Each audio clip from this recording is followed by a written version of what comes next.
দেখো মামনি এখন তালের পাল্পগুলো বার করছে। এখানটায় 1 গামলি তালের আঁটি আছে, বেশি করে পাল্প বার করে ফ্রিজে রেখে দেবে স্টোর করে। তারপর আমরা শুধু পিঠে করে খাবো। দেখতে পাচ্ছ যে কত তাল।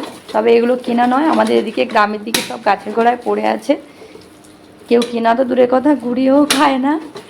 যখন যার যেটা প্রয়োজন হয় তখন একটা দুটো কুড়িয়ে আনে দিয়ে খায়। আর শহরে তো এগুলো কিনে খেতে হয়। এই যে তালগুলো ছানার পদ্ধতি, এটা মামনি আমার মাসির কাছ থেকে শিখেছে। আমার মাসি নাকি এইভাবে তাল ছানে, ভালো সুবিধা হয়। তবে তাল ছানার অনেক রকম পদ্ধতি আছে, ব্যবস্থা করা আছে, কিন্তু এটা নাকি মামনির সুবিধা মনে হচ্ছে, তার জন্য দুপুরবেলা থেকে এখন তালের পাল্পগুলো বার করে নিচ্ছে। সন্ধ্যাবেলা পিঠে বানাবো, ও রুটিও হবে, ওই জন্য বেশি করে তালের পাল্প বার করে নিচ্ছে।